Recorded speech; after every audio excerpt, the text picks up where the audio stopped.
cloud. All right, so we're good to go. Now, the last few classes, we talked about Selenium IDE a lot, and we are familiar with this UI, and it allows us to record a test case. But anytime you record a test case, you need to always make sure that you write your intention, what is the test case should be. So write a blueprint, what you're about to accomplish, because what's going to happen is at the time of recording, you will forget and you will record something that you shouldn't record, right? And that's going to create issues. Okay.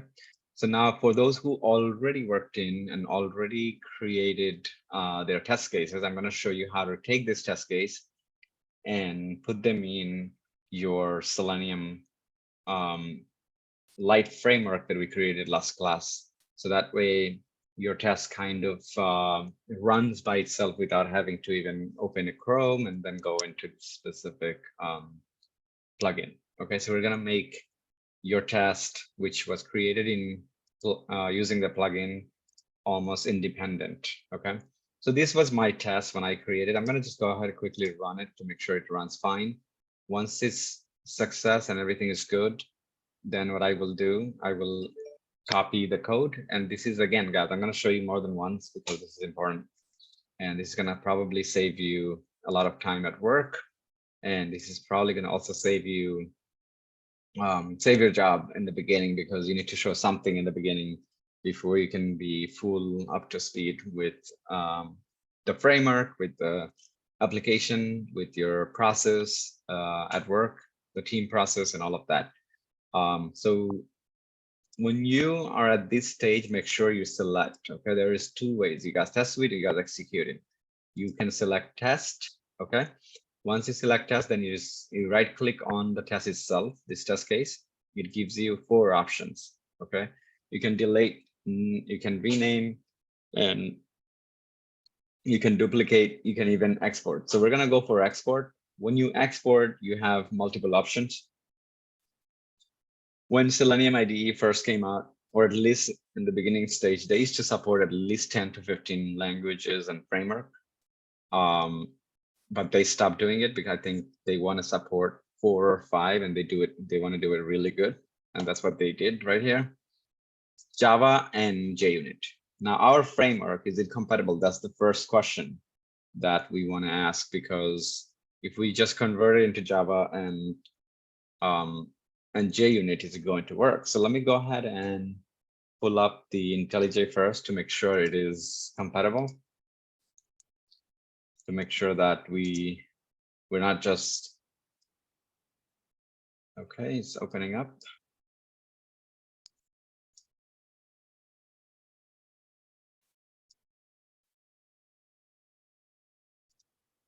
All right, so this was our first test, okay?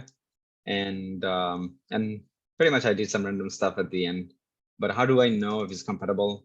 We are using Java, and it's basically, right now it doesn't have JUnit in it, so we're gonna add JUnit as a dependency, and it will be fine. But at least we know that we're using Java, because every classes that we created has .java extension at the end, so it must be Java, right? So we know that it will be compatible. If it's not, we will make it compatible. Okay, so that's the one thing that we need to understand. So Java JUnit, I'm going to click on export. Okay, and then it will go ahead and save it. Okay, I'm going to go ahead and replace, because that's, I think, last time we did this already. So I'm going to go and take that and put it into a specific path. So this package, I'm going to go ahead and put it. So the test case is done. Okay, our test case is all ready to go. I'm going to go ahead and paste it here. And I'm going to go ahead and refactor. Refactor means it's just basically saving it under this. So notice immediately it's upset, it's red, and it's like it wants to kill anybody is on his way. It's because we don't have JUnit. Okay, so the first thing first, we have to set the package. The package's name is package. So right here, hover and then set the package. Okay, because it recognized that it was missing the package statement. Okay, so you can click that. Once you do that, it's happy and healthy, but then we're missing JUnit. Okay, so notice how all of the JUnit stuff, and then notice how this, so we can say add JUnit 4 to the class path, cannot resolve symbols. So you see, like, too many JUnit problems, we can fix it by having IDE give us a hand, and we can just click on this and it will install it for us. Or we can go to pom.xml and we can do it ourselves, right? So we'll do it ourselves. We want to see how it works, right? So we want the JUnit, as I mentioned. So I'm going to go ahead and go to our favorite location. It's called Maven repo. Remember, you guys, Maven? Anybody remember Maven? Yes, yes, yes. Okay, so we go to JUnit, look for JUnit, and then you can choose a version. I don't know which version we should need because I don't know which version that this test is going to be compatible with. I'm going to take latest, and then we can work our way down. Okay, so copy this, and we're going to go back to right here. Okay. Paste it, and that's it, right? After I paste it, I'm going to click on this, or I can click on the hammer. This is just to make sure that everything is installed properly. If I go back, everything is happy and healthy. Okay. So now all this import is happy and healthy. So I'm going to go ahead and minimize that. You see the name, I'm going to probably rename it. Okay. So typo in the thing, I'm going to rename it to a better name, and which was done already. And okay, tax occurrence, blah, blah. Okay, that's fine. It was renamed, and same thing. I'm going to do the rename. It's just the recommendation is giving me. So I'm going to go ahead and fix that first. Okay. So at this point, our test is going to run. We can go line by line what happened. But first thing first, again, driver. Where is the driver? Right there, driver.chrome driver. And now you get to see a new side of this, right? This driver doesn't even need a path, right? And if you kind of ask that as a question, is because it was set up using a library, okay? It was set up using a library, so driver is being managed by a library itself, right? So we don't need to have the driver in a specific path. We can even delete this and it will still work. So this test is kind of self-containing at this point. So what I want to do, probably I want to rename. This is just too, no, it's not finishing yet. Okay, it's too many errors and stuff. And when you name a test in JUnit, again, the test is written in JUnit, as you can see, we have to use camel casing. Okay, and this is a good practice. And like I said, you can use camel casing, or you can use underscore to separate out different words within your, okay. G, I believe can, okay. I believe G can. What was the intention for that? Okay, let me just go back and read the name of this. Verify user can go to insurance page. Okay. Okay, so go. T should be also this auto. And I'm just basically changing it. It doesn't change the outcome of the test result, meaning it will run still fine, but it just bothers me when I look at it like this. You see, even the class name is all crazy, right? So V is fine, uppercase.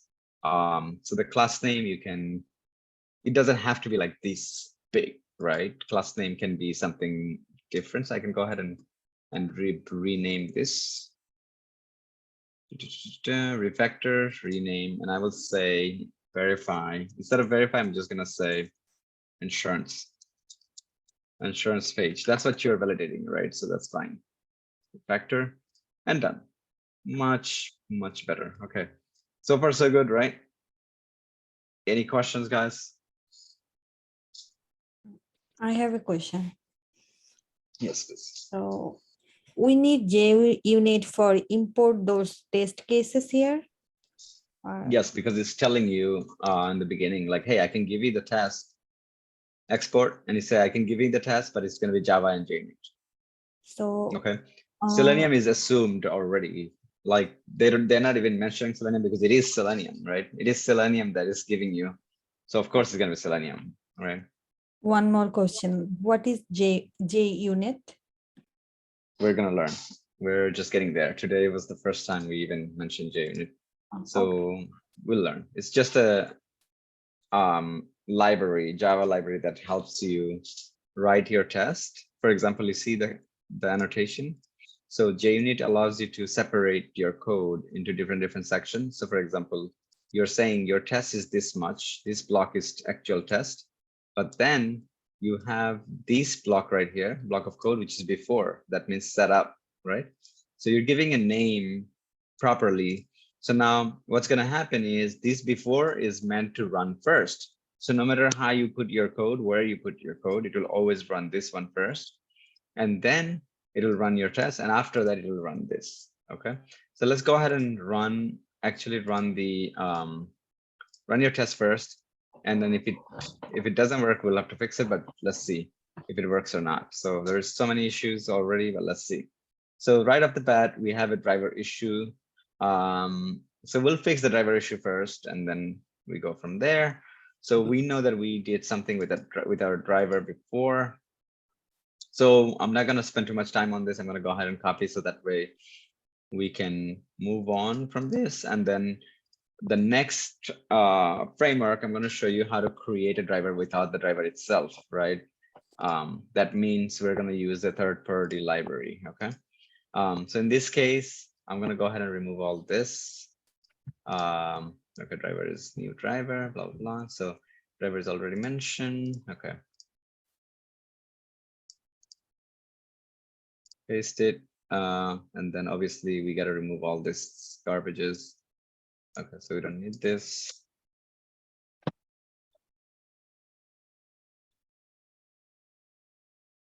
Okay, open Chrome also can be removed.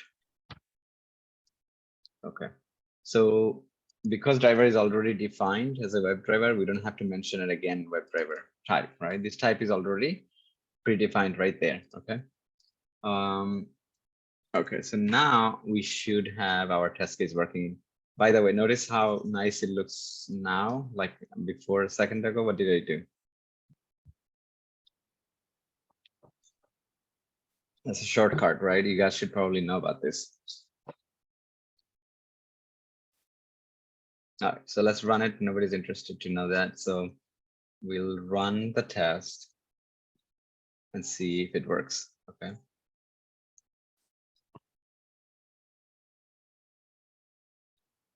All right, so why is this happening, right? It did halfway, it failed, okay? So numbers of things, okay?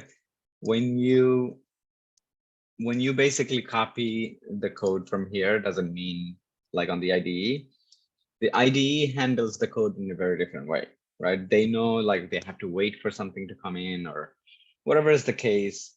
It handles the element in a way that it kind of runs perfectly fine. But when you take out the code, IDE doesn't give you everything that they have. They only give you the best possible option you need. And that's what we got. Once we got this, we have to now go line by line to make sure where it's failing. So let's see where it's failing first, and then we go from there. So it says div is not clickable at this point. Other would receive a click, right? So we were trying to click somewhere, okay? And it got intercepted, okay? So let's see where we have that issue, and then we have to wait, right? We have to put some sort of wait there to make sure that it is fine. So if I click on this, notice the color is different, right? So this is where it's telling me exactly which line. Okay, so this click right here was the problem at this point, right? This is the one that it didn't do. So I can click on debug, it will probably run it and stop it right there, okay? Now I just wanna make sure that if this thing works or not, I'm gonna go ahead and put a wait. I'm gonna say thread. Thread dot sleep, and it will pretty much wait for like 5 seconds. So 5,000 means 5 seconds. I have to also declare that I'm using sleep by adding exception, and that's it. Okay, so it'll add that exception right there. Once this is done, I'm going to run it again, and this time I will observe to make sure my click passes, okay? And then this sleep that we just put in, guys, it's a static sleep. That means no matter what, it will wait that 5 seconds, which is not good for your test at all. So we will at some point try to remove that by adding the recommended wait, right? Which is going to be another way to handle. It's more programs to write. Okay, so not clickable. Okay, this is, it's trying to click on business on our policy, and it says it's not clickable. So same issue. Notice it's failing on different places at different time. So okay, let's see. Auto insurance.click H1. Where did it try to click? A.container business. Okay.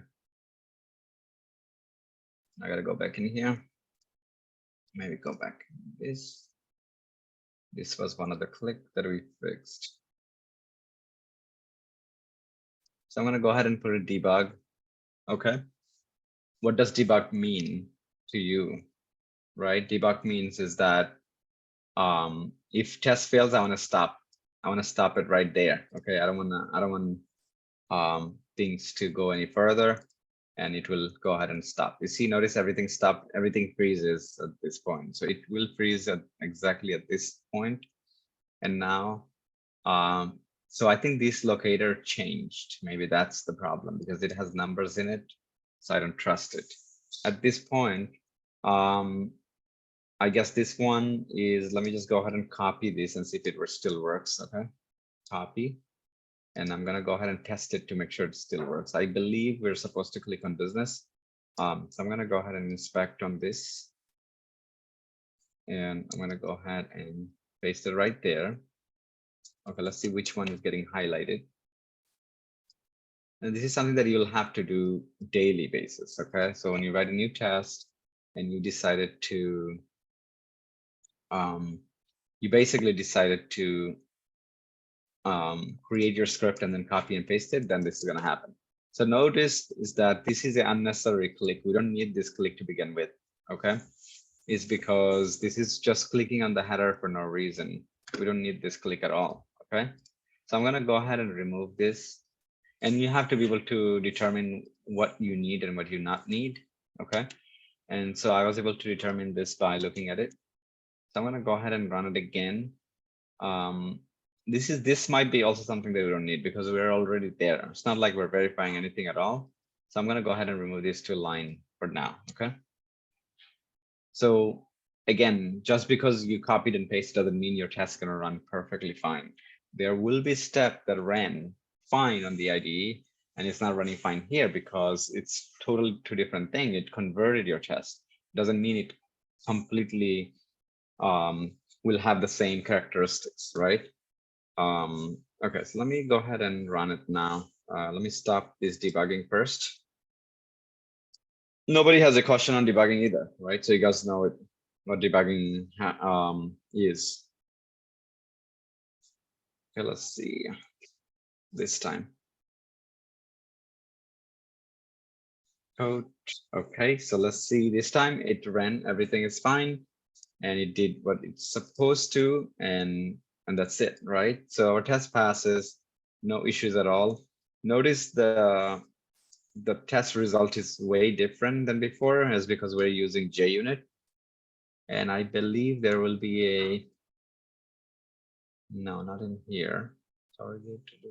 Okay, so the test result is going to be a little bit different now because it is using JUnit.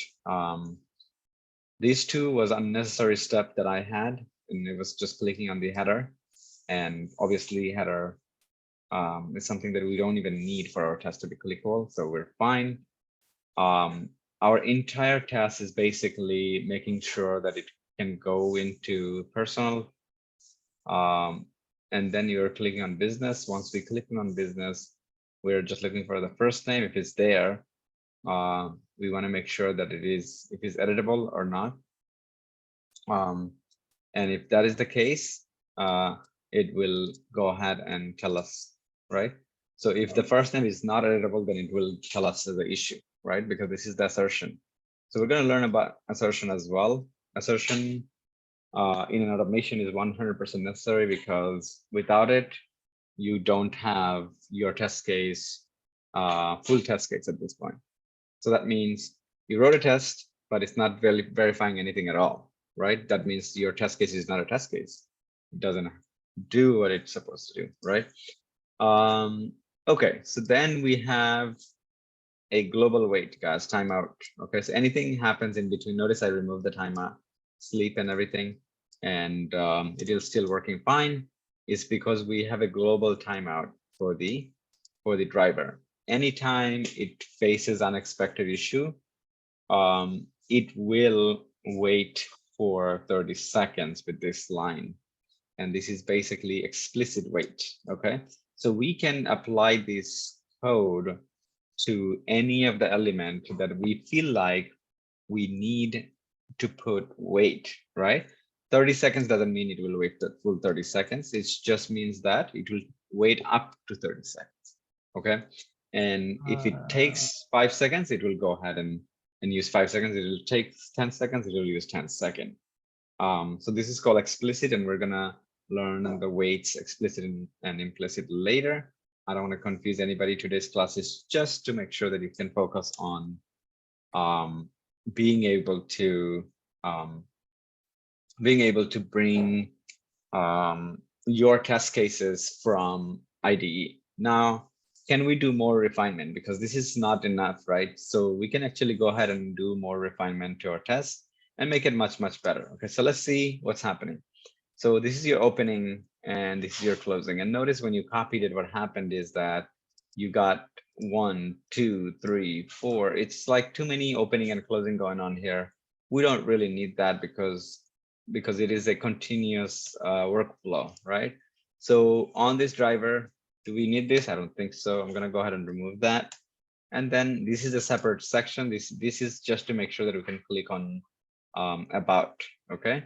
So we're clicking on the about link and that's it, okay? Sorry, are we? Yeah, we're actually not, yeah, we're basically hovering, I believe, right? Perform, yeah, right there, okay? So this is one, so you can probably write some comment to say, okay, verify about, or let's say, from a hover to about link, okay? And that's it. And let me just fix the code. Again, this is the shortcut. Then the next one is clicking on the breadcrumb. Okay, I don't think we needed this, but okay. We'll keep it for now, and then we will do the same with this element. Okay, so right after I did this, notice like these elements things got really screwed up, and it's because these guys have similar name. One thing you want to do, you want to make this name more related to what you're doing. So if this element is meant for the link for personal, how do I know this is a link? Is because A, okay? A tag is right there.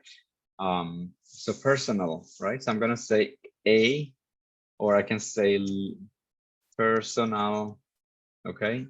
Naved link, okay? So I'm just giving it a nice name, and then go ahead and replace your element at this point. Okay, let's see where the element goes, right there.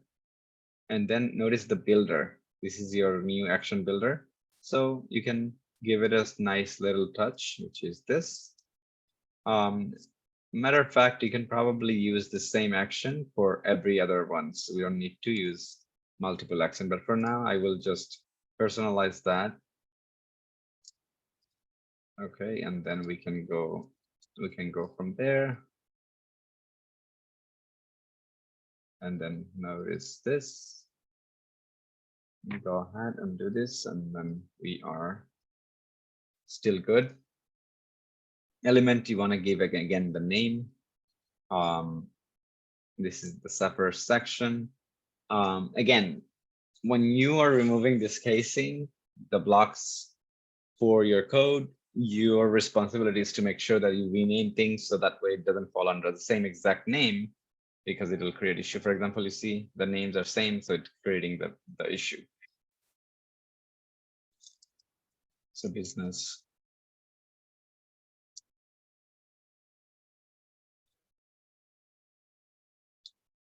Business link right there. Okay, B business builder. And I'm just renaming it to make sure that it is fine. And why am I doing all this work, guys? Why, if it's working as is, why am I doing it? I want somebody to tell me like something that makes sense at this point, right? Why do I have to do all this work? Tell me. Make it more organized and looks good. Neat and clean. Make Yeah. neat and clean, but also because you're not writing the script for one day and that's it done. This script is going to run for a while. It's going to run for 6 months, 7 months, 8 months, 9 months, right? You're going to basically use this script whenever you need to run this specific test case. This test case to verify these links, okay? So you might as well write your code clean and make sure that it is doing the right thing. Make sure you can do the best possible code that you can, because it's all about efficiency. Anybody can write code after like 3 to 4 months of learning, but can you write it efficiently? And that's what it matters, right? Everything needs to be efficient when it comes about writing some code. Okay, so now this is a first name. This is first name field, and go ahead and read only element this, and we're good to go. Okay, so all of them were updated. We just need to remove this guy right there. Gonna fix my code real quick. Okay. All right, I left a single space in between because they're pretty much small block of code related to each other.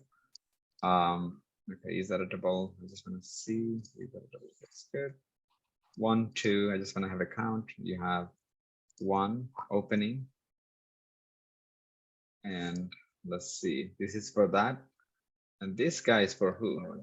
I'll click on it, and it should highlight. This is for the main one, so it's fine. It's not upsetting. Okay, let's go ahead and run this now. So I can go ahead and just go ahead and run this real quick. Let's see if it works perfectly, and then we go from there. It'll be fairly fast because, again, we don't have a slowdown. Okay, so notice our test ran just fine. Okay, so we're going to do the same thing again in another test case. It's 9:15. You guys want a 5 minutes break? Kind of digest this much of knowledge first, and then in 5 minutes you want to grab some coffee, whatever is the case, and we're going to do everything from scratch so you can remember and you can do this yourself for the homework. Okay, so I'll give you guys until 9:20. You guys be back by 9:20, and we're going to do everything fresh once again before we go into the homework. Okay.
All right, so we're all back, right? So we can get this going.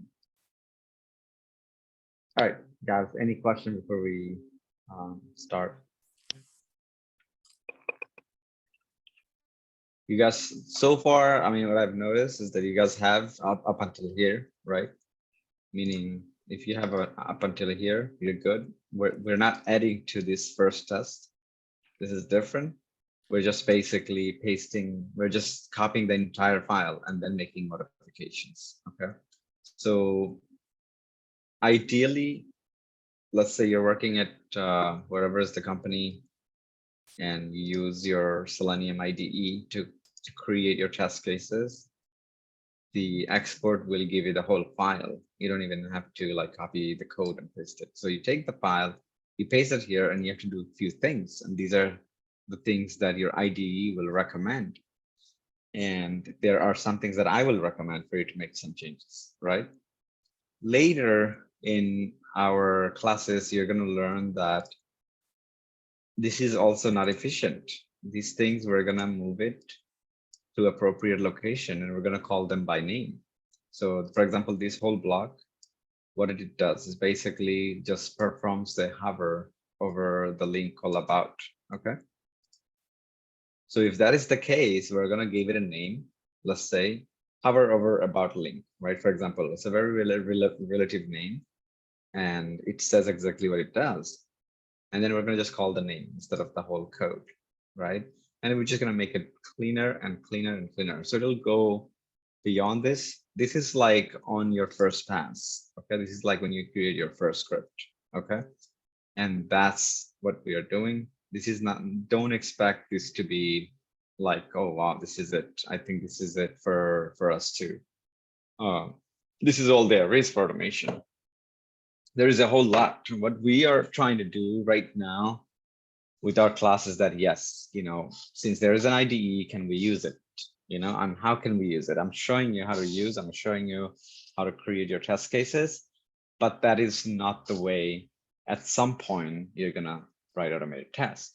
That is the way you may start to write tests, right? You may start because it is a huge help to get you started, right? But the amount of work that you need in order to refine and fix those code, we're gonna basically go over and show you each class things are gonna get better and better and better and better. And at some point you should probably be able to say, okay, wait a minute, IDE doesn't make sense. We do so much work. Why not just write the test case by myself? Why not just write this line of code? Because I already know how to do this. Notice the difference. Everything has find element. Everything has a locator, right? So there will be some clicks that will take place in your mind by the time you finish learning IDE, converting IDE test case and bringing it here, and then running your test case here as well. It will give you some initial knowledge that I need for me to say, okay, let's now advance. Let's now move forward and forget about IDE. Now we want to do things ourselves, okay? So what I am going to be doing and my responsibility here is that instead of all of a sudden say, okay, this is how it works. Here's a book and read this line and read that line. I'm going to basically start slowly and as slow as possible, but I'm going to also make sure that I'm enforcing just enough for you to do the homework and kind of finish what you commit to me on the day of the homework assignment. So that way we can move forward. So if let's say today, nobody did the homework and they weren't up to this much, do you think I would cover this today? I don't think so, right? I have to move at the speed as everybody else is moving.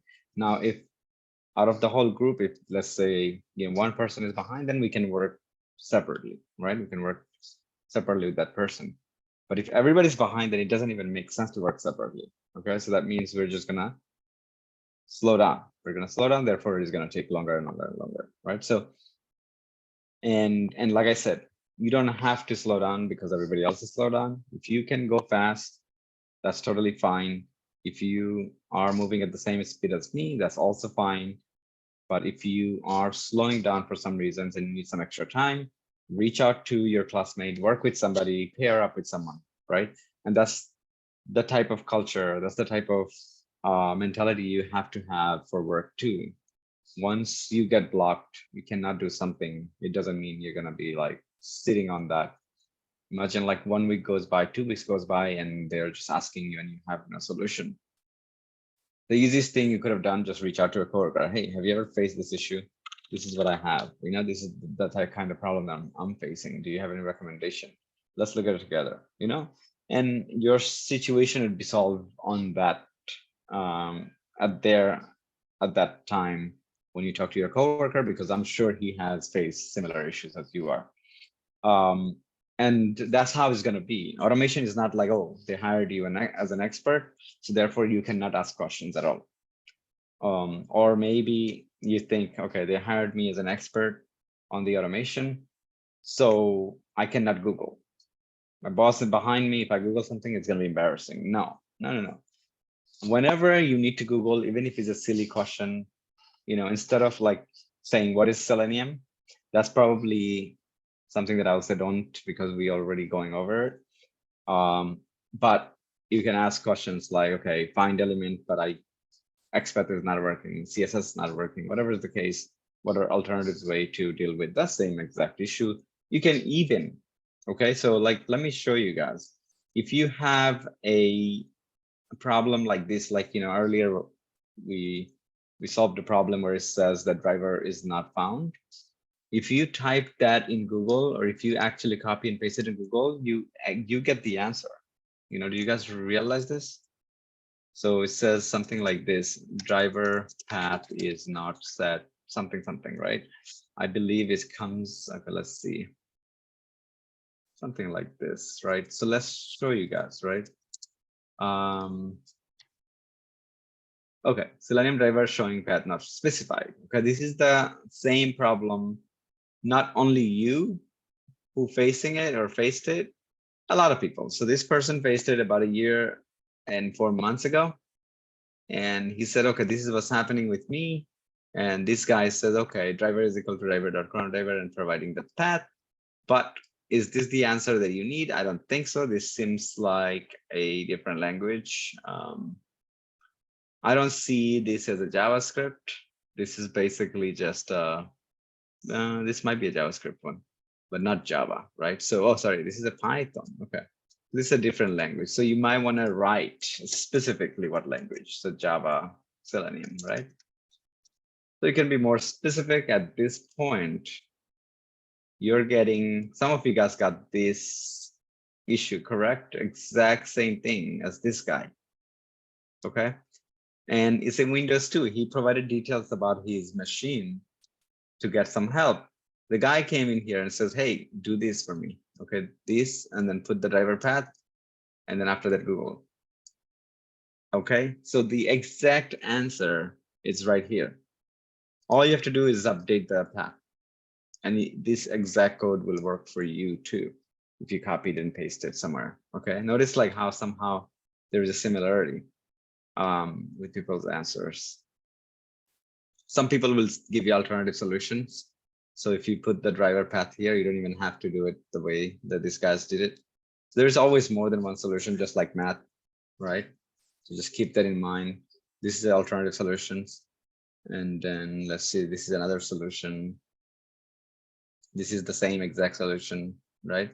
So people will give you the answer. Like any problem that you'll face from here on, I want you to copy the error message, Google it, okay? Do spend like 10 to 15 minutes. If you can't find it, then reach out to one of your classmates. So you guys are, 5 of you guys are here today. So just remember each other's name. And on that group, you can address each other. So you need to create a new group, go ahead and create a new group internally. So you guys can talk amongst issues or whatever is the things. And try to work it out, right? So that way nobody's, behind. All right, let's go ahead and continue, guys. Again, today's objective, as I said in the very beginning, is that we need to make sure that we know how to create a test case, and then we take the test case and we're able to put it into our framework that we created, which is as of right now is JUnit and Java and Selenium. Okay, so JUnit, Selenium, and Java by default, because obviously it's Java, right? Okay, so that's good. Now let's create a test case. Okay, so my test case for today, I'm gonna go ahead and click on plus, but before that, I have to kind of come up with a plan, like what is the test case, right? So I don't want to create something very simple, but at the same time, I don't want to create something very complex. So let's see, what can we do? We did the about before. We click on personal and then we clicking on this. Okay. What if I think we did this also, like some of you guys have this test case already. So let's do this. I'm gonna go ahead, enter first name, last name, email, phone number, zip code. And then I'm gonna go ahead and click on continue. Once I get there, that was one of the test cases that you guys had. Okay, so at least you guys will have similar similarity when you are exporting your test cases and putting it into that framework. Okay, so I'm gonna go ahead and do that, guys.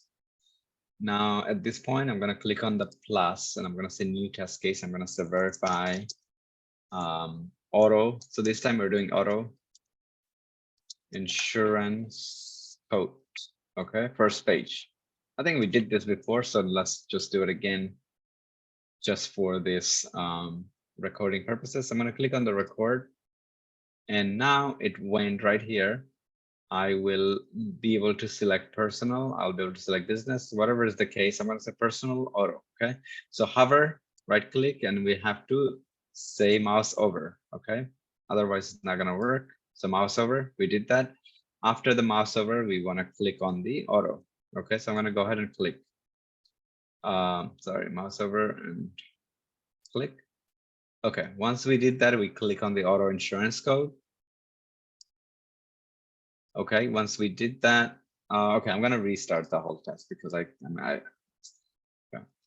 So go ahead and delete this. First of all, let me stop it and okay, delete. And let's start again. Stop recording.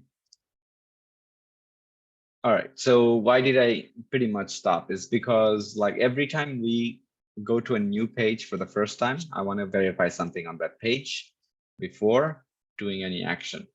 Okay, you guys understand this? This is very important, guys.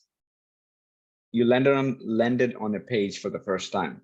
You want to verify something on that page before you do any kind of actions. Action means you click on it, you type in it, whatever we can do as a human. We want to make sure that we verify something from that page. It could be page header, it could be text like this on the page. Whatever is the case you want to verify, you have to do that. That is one of the best practices of automation. Because why?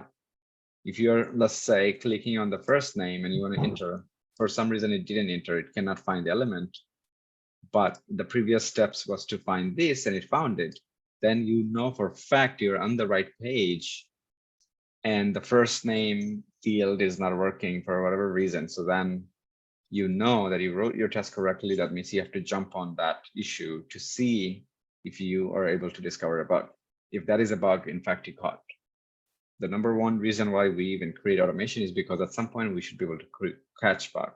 So it kind of helps to catch bugs easily compared to the other side, which is we don't even do any validation. We go directly to this, and there are some delays. There are some reasons why application is loading slow and other situations that takes place. Now you're not finding this first name. You want to then check where are you even in this page, right? So why not even add it to your test? When you add that to your task, you're doing two things where you're verifying something on the page. At the same time, you are making sure that you are waiting for this text as well before you move forward. Okay, so I'm going to give it a name again and then restart and write my test first. Okay, verify auto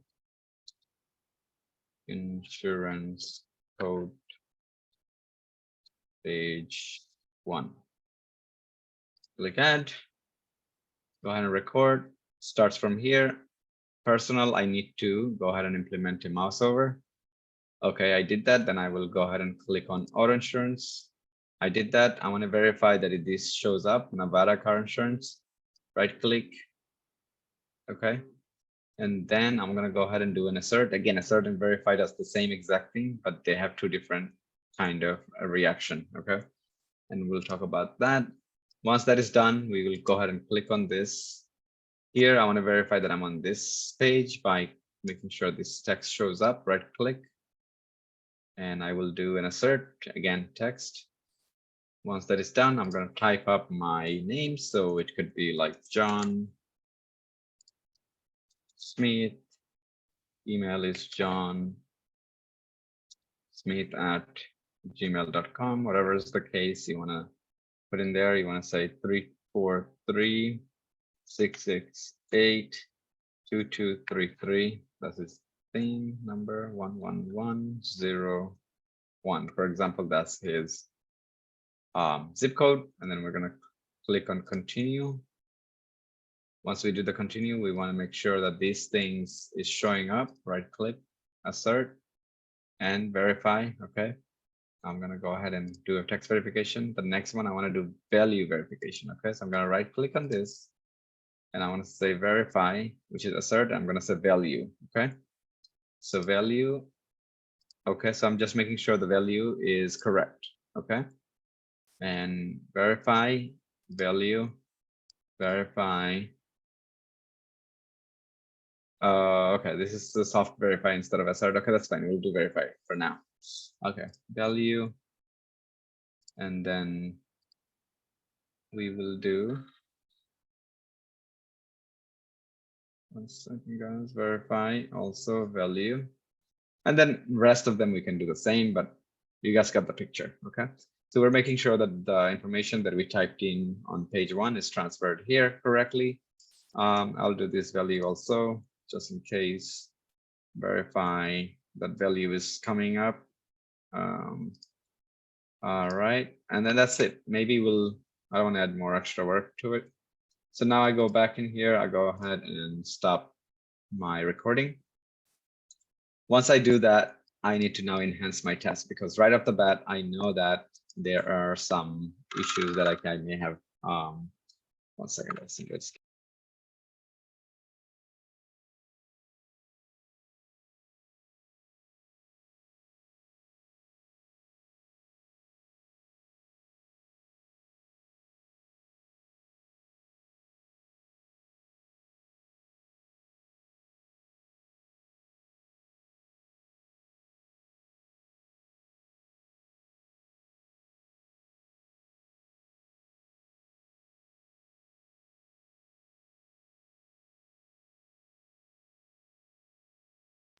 All right, so now we have to refine our test, okay? Because not everything is going to work.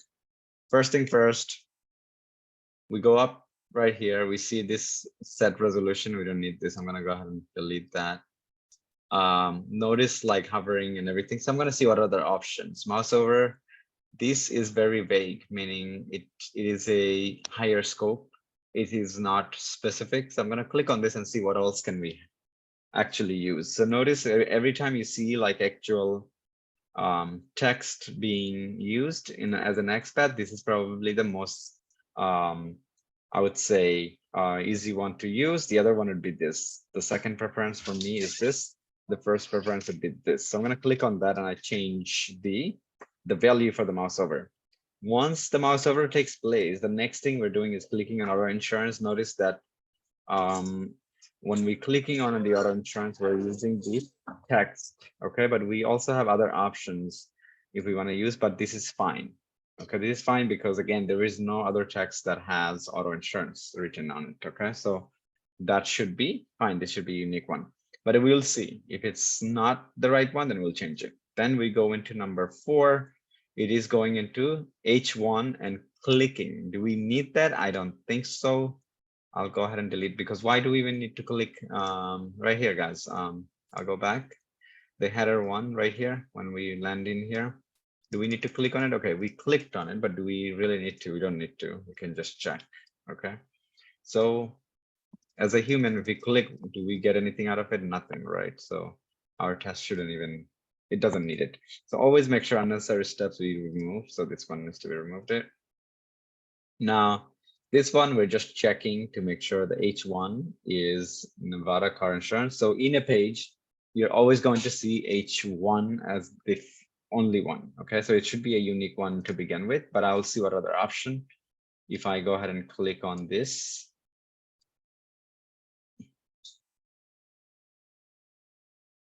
contains Nevada car insurance, H1, da, da, da. So this will be also fine, but I'm okay with the locator with this. Okay, this one I might not be okay. So now you notice like how many clicks is going, right? There is a arrow code, whatever is the thing. So I believe that after we did that, we clicked on something. So, and I don't like the look of the locator because it doesn't show specifically where we clicked. So I'm going to go ahead and click on this just to see what other options that we have. And again, this refinement is needed because otherwise when you run your test, it's not going to work. Okay, so when I click on it, now I can see that I'm supposed to clicking on a link. So I'm going to use this. So we're clicking on a link and the name of the link is auto insurance code request, which is much better than some unknown text that we saw earlier. Again, this click right here before the assertion is not needed. And that's why, remember, when you go through and start recording, you have to make sure that you know exact steps that you need. The next one, you see, we're clicking on the first name, but do we have to click on it in order to type something to that first name? I don't think so. I'm going to remove that one. Okay. Same thing, clicking on the last name. Do we have to click on it? I don't think so. Email address, same thing. So unnecessary steps, same thing right here. Zip code, delete that. All right, let's see what else. Div. So now this step right here after the zip code, I believe we click on the next thing, right? So I want to see what other available.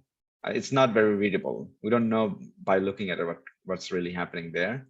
So I'm going to go ahead and click on this and open it up and kind of see if we have other options better than this. Okay. So it is doing something. Okay, div. Okay, let me see what's going on with this. So right after we enter the zip code, what do we do? Let's see. All right. And then we click on the name to start, continue to the second step. This is something that I want to use, right? Continue to the second step, sounds more familiar. So we don't really need this actually. So I'm going to go ahead and delete. So after the zip code, we want to continue to click. So you have to remember exactly what you need to do. So after zip code, we click here. So in between, there was some step. We don't need that. Okay, same thing, clicking for verifying. Nah, I will go ahead and delete that. The next one, you see like name, we're clicking on the name, then valuing. We don't need to do that. We don't have to click in order to verify. So we're verifying first name. We're verifying the last name. We're verifying the email address. We're verifying the phone number. And then we clicked on something we don't need to click on. Again, absolutely nothing needs to be clicked. We're verifying the city. And last one, I'll just go ahead and delete because we don't need that. We wanted to verify at least up to this much. Okay, this completes our test case. Anybody have any question? All this refinement that we did. Any question, guys? No. All right, so let's go ahead and run it to make sure it does exactly what it should do. And then once it's done, then we will go ahead and export. Okay, so this test is working perfectly and seamlessly for a few reasons. Is because we did a nice grooming, right? To make sure that our test is doing exactly what we need to do. Not, oh, I clicked on this and I clicked on this other element. It's okay, I'll keep that step. It's not like that. It should be very much intentional. Everything should be intentional. So I'm going to export this out real quick, Java JUnit, because that's the framework we created. I'm going to save this real quick. Once this is saved, now what I can do, I can go ahead and copy and paste that. So this is the one. I'm going to paste it into my package, and it will probably tell you something like this. Go ahead and refactor. Once you refactor it, you got a huge name. The first thing you have to do, hover over this, and it says missing package statement. Why is it missing package statement? Is because when we wrote our test in here, it doesn't even have a package, okay? It just, everything is individual, right? Right here. So we're gonna go ahead and listen to our IDE and tell the IDE to add the package statement at somewhere here, okay? So if you click on it, it will set it up for you. So you click on that, boom, you see package. All it was missing is this line, package is equal to package, because our package name is actually package. It shouldn't have to be that the same name. You can always change, but really preference is yours. Okay, with that said, our task is already nicely groomed because we did significant amount of work in the very beginning when we created the task through IDE. So as is, it should run as long as we fix our driver. Okay, so in this case, driver is equal to Chrome driver, which is fine. And then we don't need this extra object and JS. So these two is out of the question. We don't need that. But we do need a line here to say where my driver is. So I'm going to go back and just copy this line and put it in here. But the next class, I'm going to show you guys how to reuse drivers instead of copying these two lines. You never have to copy and paste. You can just actually call them from somewhere. So the next class is going to be using page object. We're going a bit more deeper into writing better tests. So I need everybody to actually practice this before the next class. So that way we will be all up to speed on the same. Okay, so let's run this real quick and see how it works. Click. It's basically is faster than IDE, but our test is not failing. And it is doing fairly a good job to verify. Okay. When you see a cross mark right here, it means deprecated. It doesn't mean it doesn't work. It will work. It just means that, hey, this method that you're using at some point we're going to remove. It's just a warning that we're going to remove this. We have a new name for it or something. So we have to basically go in here and see what is the new name and then update this with the new name. But for now, it's fine. This is what it's giving us from the IDE, which is the latest version anyway. So we're going to go and listen to this guy and then keep it like this. The work is still doing it. It's just a cross mark. Doesn't mean it's not working. It is working because it just means it's deprecated and it will be removed soon. And then we have to fix our test. So when you see it's red and it's not working, that means they gave you warning for 6 months. After that, they removed it from the whole repository. Therefore, you have to now find alternative solutions. You have to find other solutions for the same problem. Okay. So far, any part that I did, you guys think you guys cannot do for the next homework? What will be the next homework? Doing the same The thing? next homework is that you have the 5 test cases that Yes. you created. Okay. The first thing I would like you to do is look into your test and say that your test is efficient enough. Like, for example, you see, if you notice something like this, you want to replace that with something more. Like if you click on it, it gives you a better option. Okay. So just like this, what we replace, you want to get the better option because otherwise your test is not going to run perfectly here, right? So refine your test just the way that we did. If you need to go back to this video, go back. And once all 5 of the test cases are refined, I want you to copy and paste it into your package one by one and make sure every single test case is working fine. Okay.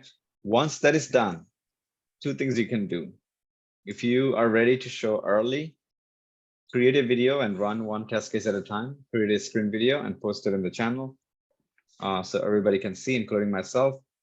And the other solution would be you show us at the time of the class, right? So in the beginning, we're always going to have time for homework. That is more important. All right. The shortcut for Windows users is Control Windows button and L to fix your code to make it look nicer like this. It will situate it. Now, when you bring it here, it's up to you if you want to remove this. If you remove this, just be careful. The reason why they put it like this is because think about this. So this is a container. All the variable inside of it is within itself. It is not shared outside. right? So they can reuse this name again and again, right?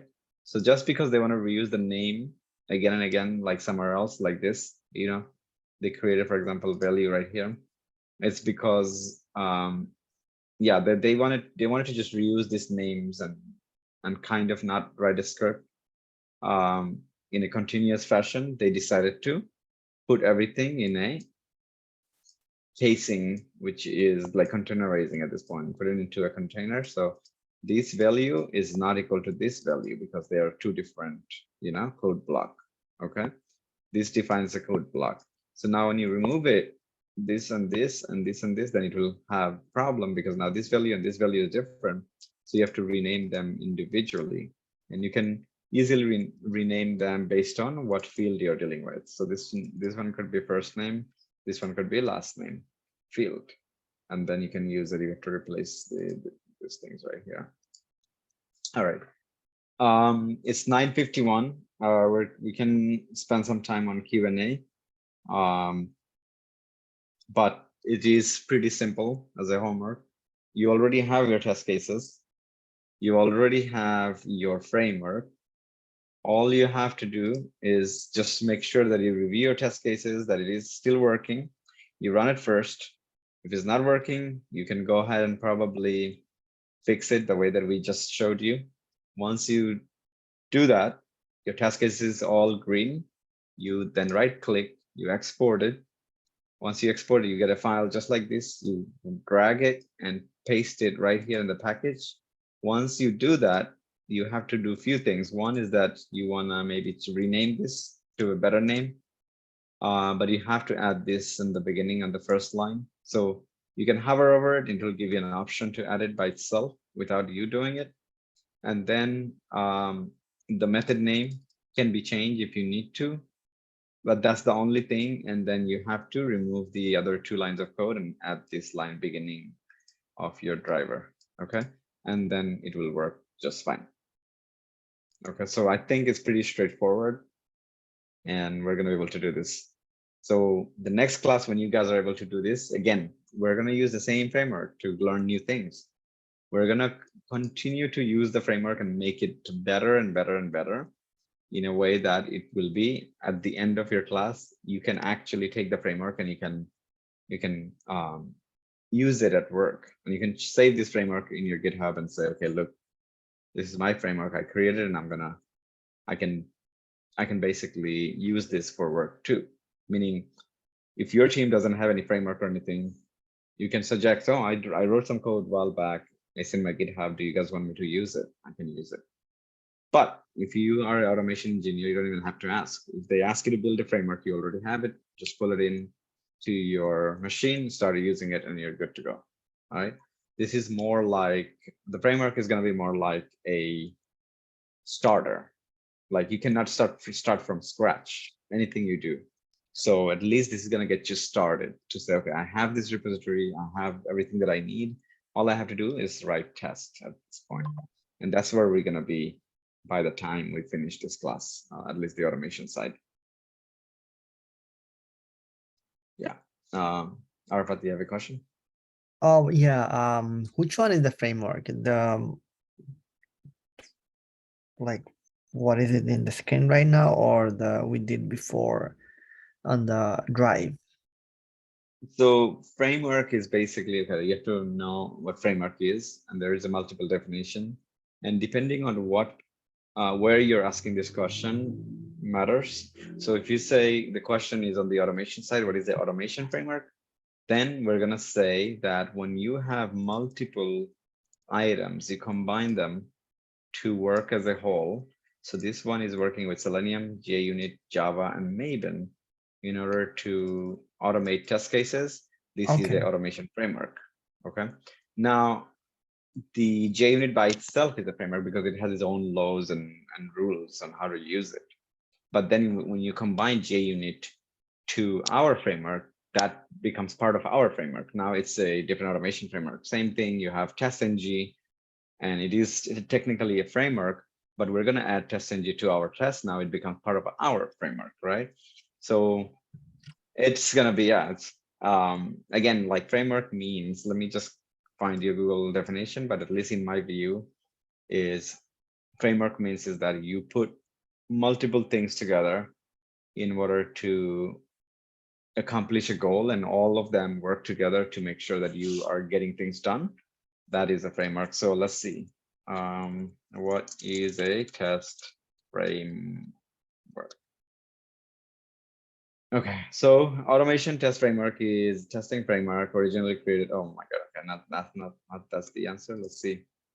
What is a test framework is a sets of guidelines like coding standard, like test data handling, object repository treatment. So what he's saying is that, like I said, when we created this framework, there are some guidelines that we are following here, right? If we don't follow that guideline, you're not going to be able to run your tests and things like that. So a framework can be written in a way that you can enforce the user of the framework, which could be QA engineers, right? Who's going to write the code following a specific standard, right? In order to make sure that the code is maintainable. So framework is something that will expect things in the way that it is designed to accept, and then it will make your life a bit more easier by making sure that it has some benefit on reusage of the code, right? So you can reuse your code, you can reduce the numbers of script you need to create. Maintainability will be low cost because you don't have to go and touch every single test to fix something at the time of changes. And by the way, every 2 weeks, your developers are going to make change and you have 50 tests failing and you have to go and fix all 50, right? So it's going to take a long time to fix 50s. So that's why we're going to learn page object model. We're going to learn inheritance. We're going to learn the OPS concept in Java to make sure that we are increasing code reusability in our framework. That means all 50 tasks can be fixed by one page. We go into that one page and we fix it. All 50 tasks should be fixed as well because we have a higher code reusability. So again, these are more advanced topics that we're going to get to, but first, let's get through this first. We still exploring, we still understanding what framework is. We're still understanding how to set up this automation framework, how to run it, how to create some initial test cases. We haven't even talked about these locators, like the CSS locators, IDE, when should we use them? How should we use them? We've seen XPath somewhere. We don't even know how to use them. So all of them are, again, like advanced. To the next class, we're going to probably start touching some of these topics, but we can only do it if you guys are willing to move forward, if you guys are willing to do your part. Okay, so I'm just again emphasizing again and again and again, if you are not going to sit down and write the code by yourself and actually face those problems, if you're not facing the problem and you're not asking for help, that means you're not doing something right. Okay, so if you sit down and you face the problem and you fixed it yourself, which is fine, but if you are that person who struggles so much, you will probably never going to forget that problem again, and you will probably be able to fix this in the future more quicker than today. So get your hands onto the code. If you feel like you need to catch up, go back to the previous videos or reach out to one of your classmates. Just reach out to one of your classmates and say, hey, I'm sorry, I missed this, whatever is the case. And I just want to get up to speed at this point. So I'm sure one of the classmates here is going to be interested to show you, is because when you teach, you do learn better, right? So so feel free, if you feel like somebody's struggling, then you can sit down and spend half an hour and kind of give them some overview. Do that, because it's not for them, but it's for you. You get the benefit. You'll be more knowledgeable. All right. With that said, it's 10. I'll let you guys go, but next time, again, the homework is you have 5 test cases that we talked about last time, and you guys wrote those test cases. All I want is that you refine those test cases to make sure all of them are passing. Once it's done, export, bring them in here and make sure all of them are passing. Create a video, post it in the group if you're able to done early. If not, then I'm going to expect this in the class. We're going to run it real quick to make sure that everybody did the homework. All right, any question before we leave? No. All right, perfect. I'll see you guys on Sunday. All right. Good night. Good night. Thank you. Good night.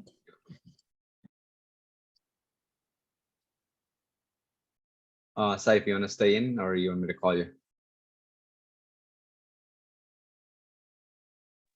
Hey, sorry, I was mute. Yeah, we can talk in here. That's fine. Okay. Yeah. So, if I'm being honest, honestly, I haven't really been good. You know, personally, and mentally and stuff, and financially as well. Just a lot of things going on. So I haven't really been focusing ever since like towards the end of like manual testing, like probably like right before Java. I kind of haven't been paying attention as much or practicing at all, to be honest. So I don't know. All right. So what do you plan to do? Do you want to get up to speed? Like I said, every problem has a solution, right? Yeah. It's about you. If you are like motivated enough, or if you want to like bring some motivation from somewhere as of right now, just talk to somebody who actually maybe got a job, or maybe somebody who's in the class. But either way, at this time, if you tell me like, hey, just bring me up to speed and I'll be fine. And if I get that kind of promise, I will try to bring you up to speed. But if you say, hey, look, clearly I can't spend more than this many hours, Mhm. then I'll leave that up to you, because again, you can be hovering over the class, but any automation class, right? It's not even okay, forget about automation. Any programming, and I say that again and again because we've been doing this for a while, right? It's 2013. I started teaching, and I used to do it just by myself, right? Shantabai just recently, he started 2016. Mhm. But my observation over the years is that you will not learn a single line of code unless you do it yourself, Mhm. right? And that's the way it is.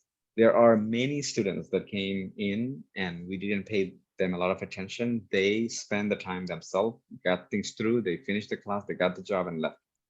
And there are Mhm. many students also that we paid a lot of attention and they caught up and they're able to do the same and get the same outcome, right? Mhm. Now, it's really like when it comes about programming, it's not limited like, hey, I have to be sitting on this class in order for me to learn. You don't have to. You can also say, okay, let me just get this ahead of time. Like, let me just spend 1 hour to learn Java. And you can do Mhm. that on your own because everything is out there, right? Yeah. Yeah. And so why are we like basically doing the class live if that is the case? Is because again, we're here to motivate, we're here to give you enough pressure, but most importantly, we're here to give you live, basically the real case scenarios, how you're going to Mhm. utilize your coding skills for your workplace. Mhm. And that is the difference. Plus, you're getting mentorship for at least for the next couple of years to make sure that you continue to not only you get a job, but you can survive and you can move on from that job to a new job. Yeah, because Um, I mean, I've already been here for a couple months. I'd rather just I don't want to quit. I'd rather just stick to the end, you know. mhm.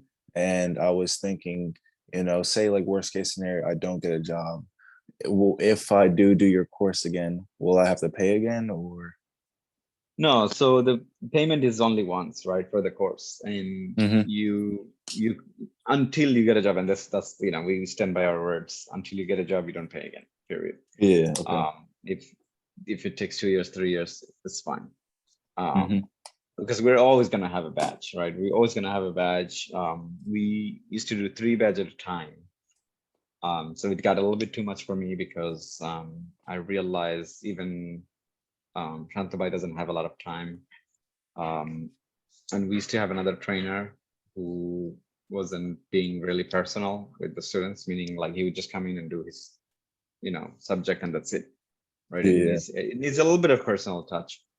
So I asked him not to continue, but this time around we're gonna do maybe like a single badge to make sure that we can focus right instead of doing 3 badges at a time. What's a badge? Basically a group of people, right? So we do 10 people. batch. Okay, Yeah, batch. yeah, Sorry. yeah. So we're doing like 10, 15, 20, like as long as there is a 10 people, we're gonna go ahead and start a new group, start training and training. The idea, the reason why we are doing it is because every badge will have that few smart people who end up getting a job sooner. That kind of pays up a lot, that basically validates that we're doing some things right. But most importantly, that gives motivation to everybody else, right? Every badge will have that one person gets a job within the first 2 weeks after going to the market. So that's the way it is. But again, like I said, if you are looking into careers, are you in New York? Where are you currently? Where do you live? I'm in Maryland. I'm Shantobai's cousin-in-law from Maryland. Okay. Yeah. Okay. Yeah. So I mean, if you're in Maryland and DC areas, you'll probably see a lot of people that used to drive cab in New York City, and now they're like tie and suit or whatever is the case and working. Some people became managers. I actually work for a manager who's from Bangladesh, and he's very open about it. He did the same similar class, and I respect him as much as everybody else. So this is, if you take it the right way, it will be real quick, meaning like your pain is going to be over real quick. You can extend your pain, and I'm saying pain means learning. You're learning, right? Learning is pain, right? And I get it. And pain causes growth. Exactly. So now your pain, you can extend, or you can say, look, I'm gonna like get it done 6 months and get a job, and my pain is over. Because as soon as you get a job, at that point, nobody's gonna come and say, I learned this, because everything you learn is from work itself. You're gonna actually learn by doing it also. But these knowledges that we're giving you is an essential knowledge. Without it, you're gonna sound really, really, how do I say this? You're gonna sound like somebody who didn't really do all of that shows in the resume. So we're gonna show a lot of things in the resume too. And you're gonna be able to at least move around yourself and be able to do the work. Otherwise, you go to a workplace, nobody's gonna teach you basics. Somebody's gonna sit down with you and show you like, okay, this line is good, this line is not good. They will tell you, but they will not tell you to do like the basics. As soon as you touch the basics, they're gonna get irritated and they're not gonna work with you again. Meaning that coworker is gonna say, hey, listen, man, I'm busy. You can, because why should he spend his time to go over test cases when you don't know what variable is, when you don't know how to create a method, when you don't know what inheritance is, right? These are fundamentals of programming. These are fundamentals of the even needed for automation. And if you don't know these things, they're just simply going to step away and say, hey, look, I'm busy with my work, I can't. They're not going to click. Like you meet some friends and all of a sudden you realize that, okay, we've been recording all this time. Let me pause recording. Yeah, that's fine. That's fine. It doesn't matter to me. It doesn't matter to me. Yeah, I'll go ahead and clip it out. That's fine.